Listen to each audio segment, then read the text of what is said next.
अस्सलाम वालेकुम धरती टीवी न्यूज़ सां गॾु मां आहियां फ़ौज़िया एजाज़। नज़र विझंदासीं हिन वक़्त जी हेडलाइन ते।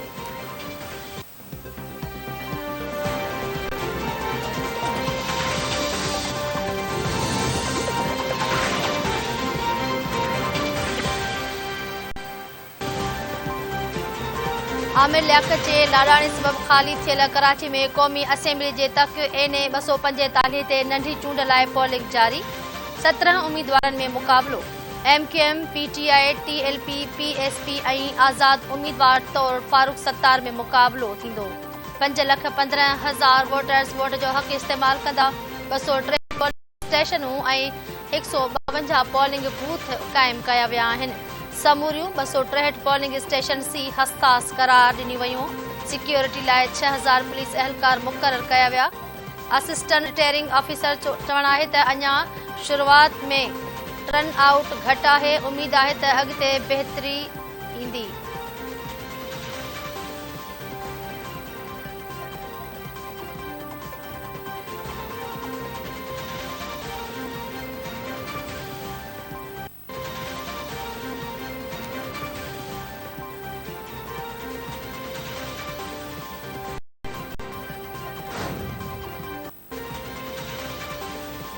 कराची जी NA 245 ते ज़िमनी चूंड।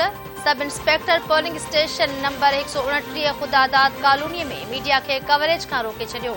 सब इंस्पेक्टर मूजिबि वटनि मीडिया खे कवरेज जी इजाज़त ॾियण जो को लेटर नाहे। सब इंस्पेक्टर इलेक्शन कमीशन जो इजाज़तनामो मञण खां इनकार करे छॾियो।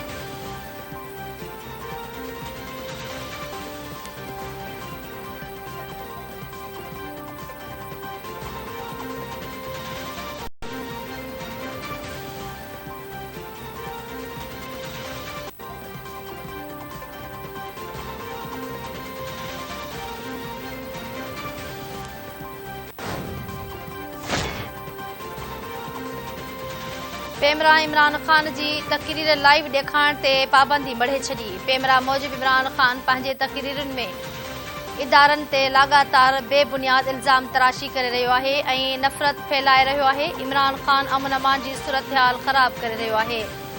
F9 पार्क में संदसि ख़िताब खे पेमरा आइन जी भञगड़ी करार ॾींदे चयो आहे त इमरान ख़ान जो ख़िताब आइन जे आर्टिकल 19 जी भञगड़ी आहे। संदसि नफ़रत अंगेज़ सुप्रीम कोर्ट जे पाण मुरादो केस में फ़ैसिले ख़िलाफ़ आहे। इमरान ख़ान जो रुगो रिकॉर्ड कयल तक़रीरियूं नशर करे असराइती मॉनिटरिंग ऐं एडिटोरियल कंट्रोल सां नशर कयूं वेंदियूं।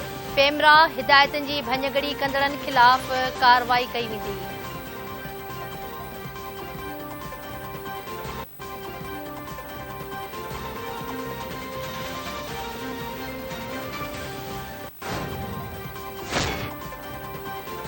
वॾे वज़ीर सैयद मुराद अली शाह बोर्ड मुतासिरनि जी सहायता लाइ भिटशाह पहुची वियो। ज़िले इंतिज़ामिया वॾे वज़ीर सैयद मुराद अली शाह खे बरसाति सबबि थियल नुक़सान बाबति ब्रीफिंग ॾिनी। Senator Mohammad Ali Shah Jamot, deputy commissioner Matiari Mohammad Adnan Rashid, public health education सिहत खाते ऐं ॿियनि आला ऑफिसरनि खेसि बरसाति में थियल नुक़सान बाबति ब्रीफिंग ॾिनी। वॾे वज़ीर सैयद मुराद अली शाह ज़िले इंतिज़ामिया खे बोर्ड मुतासिरनि जी बहालीअ लाइ इमदादी कार्रवायूं तेज़ करण जूं हिदायतूं करे छॾियूं।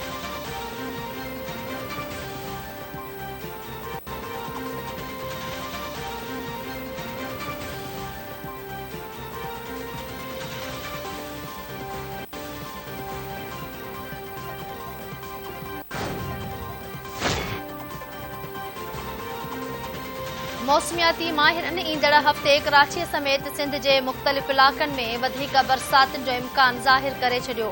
माहिरनि मूजिबि चौमासे सिस्टम जो घटि दबाउ सिंध जे उत्तर ओभर में मौजूदु आहे। सिंध जे मुख़्तलिफ़ इलाक़नि में अॼु तेज़ मींहं जो इम्कान आहे। बंगाल वारे नार में हिकु ॿियो सिस्टम ज़ोर वठणु लॻो। 21 अगस्त ताईं बलोचिस्तान जे ॾाखणनि ऐं उतरनि इलाक़नि में मींहं जो इम्कान आहे।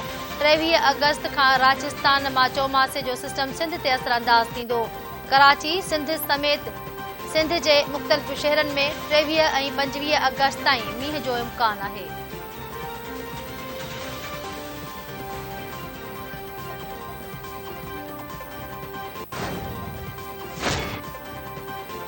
सिंध जे नंढनि वॾनि शहरनि में बरसाती पाणीअ सबबि घर ऐं घिटियूं हिकु थी वयूं।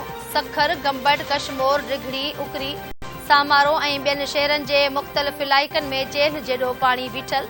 अवाम घरनि ताईं महदूद बिजली जी बंदिश ऐं खुराक जी खोट सबबि रहवासी बिटे अज़ाब में अची विया। बरसात अझा कमज़ोर करे छॾिया। हज़ारे ख़ानदान पधरे पट वेठल। मुख़्तलिफ़ हादसनि ऐं वाक़िअनि में वधीक 35 ॼणा फ़ौत। मलीर वेझो महमूद ॻोठ में बरसाती पाणीअ में विझण दौरान ॿ भाइर ॿुॾी विया। ख़ैरपुर बरसात ॻोठ अली खान कोटौहर ऐं घर जी छित किरण सबबि हिक ई घर जा 5 भाती दॿिजी फ़ौत। बाढ भरिसां घर जी छित किरण सबबि माउ ऐं धीउ समेत 3 ॼणनि मलबे हेठां दम धणीअ हवाले करे छॾियो। सुल्तानकोट वेझो घर जी छित किरण सबबि 2 मासूम भेनरुनि समेत 3 ॼणा हयाती विञाए वेठा। माउ धीउ ज़ख़्मी। लाड़काणो, नओं देरो, मदेजी, खानपुर महर, मीरपुर ख़ास, बांदी, मीरो खान, फैज़गंज ऐं सेठारजा में घर ऐं भितियूं किरण ऐं ॿुॾण सबबि ॿारनि ऐं नारी समेत 9 ॼणा फ़ौत।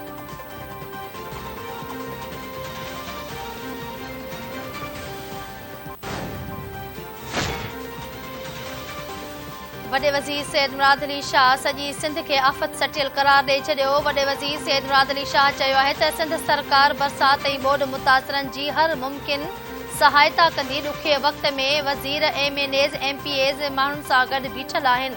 हर ज़िले में वज़ीरनि जूं ड्यूटियूं लॻायूं आहिनि। जिन इलाइक़नि में बरसाती नालनि वटि क्रॉसिंग नाहे उते मसइला थी रहिया आहिनि। कमिश्नर हैदराबाद खे सेक्रेटरी वर्क्स खे घुराए मसइला हल करण जी हिदायत कई आहे। वॾे वज़ीर मूजिबि हू माण्हुनि जा मसइला मालूम करण ऐं उन्हनि खे हल करण निकितो आहे। वॾे वज़ीर सैयद मुराद अली शाह घारे, ठटे, सिजावल, टंडे, मोहम्मद खान, चंबड़ ऐं हैदराबाद जो दौरो करे बरसाती सूरतहाल ऐं रिलीफ जे कमनि जो जाइज़ो वरितो।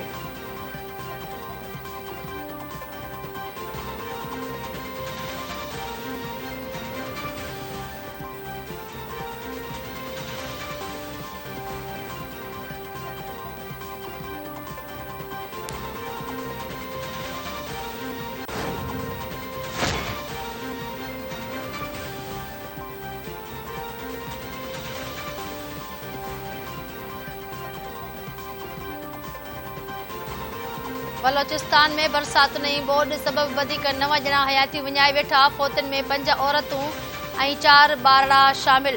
PDMA बलोचिस्तान बरसातुनि सबबि थियल नुक़सान जी रिपोर्ट जारी करे छॾी। PDMA बलोचिस्तान मूजिबि सूबे में बरसातुनि ऐं ॿोॾ सबबि हिन वक़्त ताईं फ़ौत थी वियलनि जो अंग 216 ताईं पहुची वियो आहे।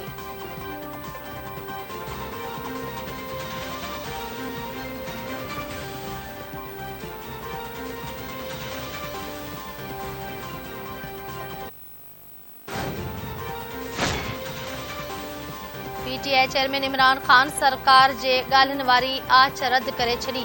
संदसि चवणु आहे त हू पोइ ते न हटंदो। हिननि जे इरादनि जी खेसि ख़बर आहे। आर्मी चीफ जी मुक़ररी मेरिट ते हुजणु घुर्जे। PTI ऐं फ़ौज में टकराव जी साज़िश थी रही आहे। टकराव थियो त मुल्क में रतो छांट थींदो। न्यूट्रल्स असां खां हिन माफ़िया हुकूमत खे तस्लीम नथा कराए सघनि। भारतीय ऐं इसराइली लॉबी हिन जे वञण खां पोइ ख़ुशि थी।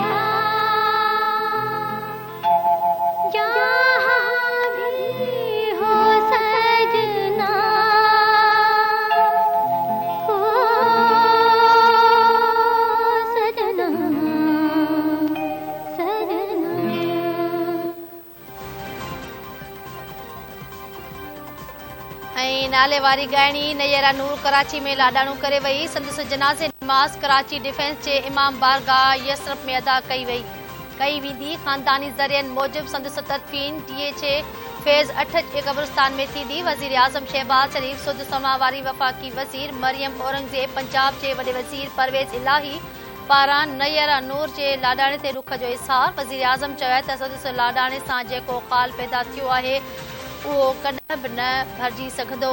नयारा नूर पंहिंजे आवाज़ में तरन्नुम ऐं सोज़ जे करे ख़ासि सुञाणप रखंदी हुई।